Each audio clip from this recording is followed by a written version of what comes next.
राधे कृष्ण गोपाला भज राधे कृष्ण गोपाला भजो राधे कृष्ण गोपाला भज राधे कृष्ण गोपाला।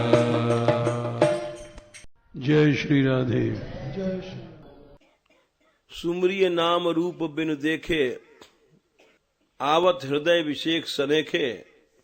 नाम सुमिरन करो, रूप तो नहीं है, लेकिन वो रूप नाम को उदय कर देगा प्रेम के साथ। कब उदय करेगा?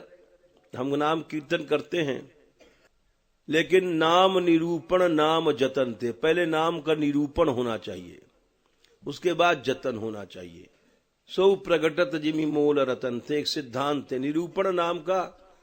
नाम की महिमा, नामी का संबंध, नाम के लेने की प्रक्रिया, ये सब नाम निरूपण आता है। नाम निरूपण माने होता है कि जैसे चैतन्य महाप्रभु ने कहा, कीर्तन करने के पहले ये सब गुण आ जाने चाहिए तुम्हारे में, तब कीर्तन का फल मिलेगा। नहीं झांझ कूटते रहो, लठ बजता रहेगा आपस में, या समाज में ये सब तृष्णाएं जागती रहेंगी। तृणाद अपि सुनीचे न तरोर अपि सहिष्णुना मानिना मान देन, ये गुण आ जाए तब उसके बाद कीर्तन फल देगा, नहीं तो अहंग्रो उपासना बन जाती है। सारी चेष्टाएं जाकर के अपने अहम में लीन हो जाती है, भगवान में लीन नहीं होती। दो प्रकार की भगवान ने भी चेष्टा बताई है। एक तो जो चेष्टा अहम में जाके लीन हो जाती है वो है, एक ब्रह्म में लीन होती है वो चेष्टा। अगर तुम्हारी चेष्टा अहम को छोड़ करके चल रही है तो ब्रह्म में भगवान में लीन होगी, और नहीं तो वो ब्रह्म में नहीं लीन होगी, वो तुमको केवल अहंता बढ़ा देगी, मैं को बढ़ा देगी, और उस माया से तुम घिर करके नष्ट हो जाओगे। उसको कोई बचाने वाला नहीं। नैव किंचित करोमीति युक्तो मन्येत तत्त्ववित्, मैं कुछ नहीं करता हूं, मैं को निकाल करके सारी क्रिया होनी चाहिए। यहां तक कि चलना ही फिरना नहीं, हगना मूतना भी भगवान ने कहा मैं को निकाल के करो। वहां तक साधना चाहिए। देखना ही सुनना भारा नहीं, विसर्जन माने मलमूत्र त्याग करते समय भी याद रखो कि मैं नहीं कर रहा हूं। मैं को इतना दूर कर दो कि छोटी से छोटी क्रियाओं में भी मैं की प्रतीति न होए। आंख की पलकें भी गिरने समय तुमको ये प्रतीति न हो कि ये मेरी पलक गिर रही है। आंख की पलक उठते समय भी तुमको उन्मिशन निमिशन नपी।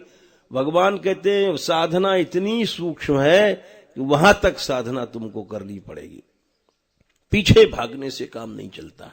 आंख की पलकें गिरते समय, उन्मिशन और निमिशन आंख की पलकें खोलते समय भी, विसर्जन मलमूत्र त्याग करते समय भी, दैन्य माने कि अहम चला गया, तब सच्चा नाम का फल मिलता है, गान का फल मिलता है, सब चीज का फल मिलने लग जाता है। और नहीं तो तुम्हारी सारी क्रियाएं अहम में जाकर के डुबो देंगी। चाहे तुम कितने बड़े विद्वान हो और तपस्वी हो, चौथे स्कंद में कहा गया ये सब चीजें मुक्ति देती हैं, लेकिन ये नाश भी कर देती हैं। विद्याएं जितनी हैं, विद्या में सब चीज आ गई, चाहे कोई विद्या, नाद विद्या या कोई विद्या है, अनेक विद्याएं हैं। तप भी जीव को अहम बढ़ा देता है। हम बड़े तपस्वी हैं, हम बड़े त्यागी हैं, और हम बड़े संयमी हैं, हम बड़े ये हैं वो हैं, हम बड़े विरक्त हैं, ये सब चीजें नष्ट कर देती हैं। अगर इनका मैं में परिहार हुआ, मैं में जाकर के लीनता हुई, विद्या तपो वित्त वपु शरीर धन वयः अवस्था कुल, हम बड़े ऊंचे खानदान के हैं, कोई कहे हम आचार्य वंश के हैं, कोई कहे हम गोस्वामी वंश के हैं, बोले ये सब अगर तुम्हारा मैं पैदा करती है तो तुम नष्ट हो जाओगे। कृपा करो